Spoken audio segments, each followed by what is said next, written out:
You can always count on a few Hollywood celebrities to really get involved and attend protests such as these No Kings protests. Yeah. Actor Mark Ruffalo took it upon himself to take up the microphone and compare the President of America and the President of Israel to dictators.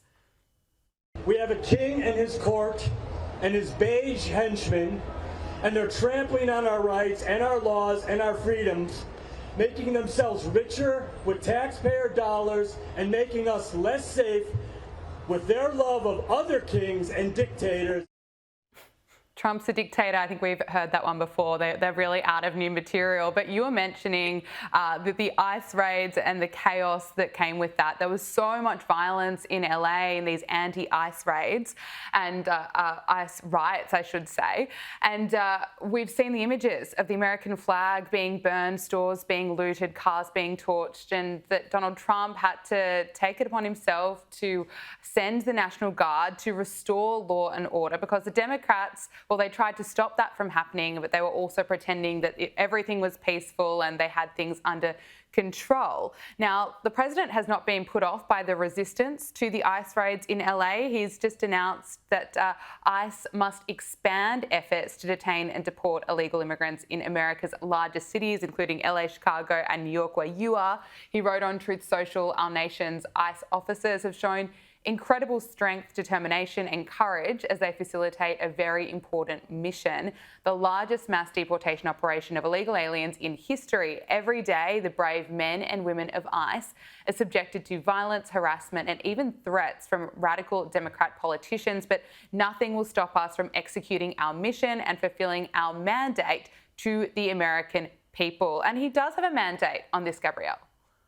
Yeah, no, absolutely. At the end of the day, these are federal entities that have task and order that they need to actually follow through with. To have anyone, whether civilian or a publicly elected official, to try and stiff arm what is a taxpayer funded initiative in which things that we voted for and that we protect. At some level, I really wish that these politicians and maybe these paid agitators and maybe just any American would get a little more worked up about the IRS versus these deportations that are very legal and very justified and for the goodness of Americans versus, say, the IRS that's trying to take money left and right of very hardworking Americans. I wish we could have just 1 second of just simmering down and realizing how we are being fools and pawns to the system. Again, you talk about Mark Ruffalo. I forget. I was in love with him for a quick second, for 13 going on 30. And then I really stopped liking him when I started to realize that he was very much into politics and it made me very upset. But him saying that Trump is a dictator, right? Well, last time I checked, that happening in LA, again, back during Obama, the same exact thing. It was Eric Garcetti as the mayor in LA and him saying that he didn't want Obama to allow ICE to carry out their duties. But no one outside of that wanted to say that Obama was a dictator.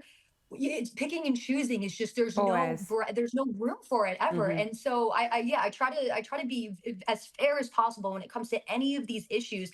But when you juxtapose those administration from administration and very short term, how do you not just realize that you are being played? That is just as simple as that. And a lot of these people, again, talking from gated communities, glass homes, I'm sure worked very hard to get to where they are. Most of them, I hope.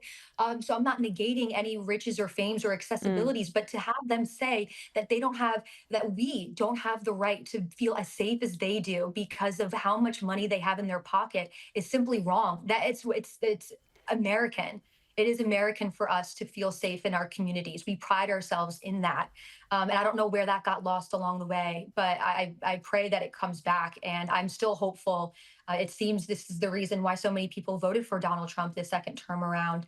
The results are in the numbers. So I think it's the administration having to remain steadfast. And again, not just, taking fault and allowing these states to get eaten alive by troubles that they're not willing to address, i.e. California and the fires. The administration had to come in and fix that too. Why let yourselves burn down quite literally when there's an administration that was elected to help? And I want to get into, the leaders in California because they have just been a complete disaster. Let's just look at what the images are really like, what actually occurred out the front of an ICE detention centre in LA.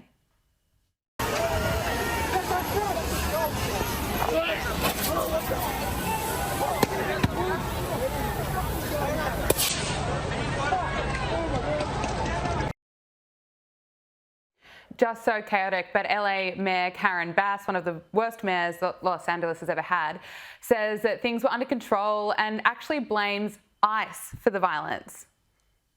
If the raids hadn't happened, then that protest would have been a no kings protest. We know that that was planned months in advance. But the disruption and the fear that has been caused by the raids has really had a devastating effect and has been a body blow to our economy. I don't think the president understands that we have entire sectors of our economy that cannot function without immigrant labor. And Chicago Mayor Brandon Johnson says that he will resist the Trump administration and take to the streets. Yeah, let me just first acknowledge the level of anxiety and fear and trepidation that this administration has caused. You've never seen a society improve or expand under this type of fear. And we're going to continue to resist, and we're going to do it in many different ways, whether it's taken to the streets or to the courts or policy. And he makes these comments as there's a huge spike in violence against ICE agents. Yeah, Gabriella, what's amazing is that we're talking about public officials saying to their constituents or to the civilians, take to the streets. If you're afraid, that's the only prerequisite you need to carry out whatever you want to do, whether that's within the law or out of bounds of the law.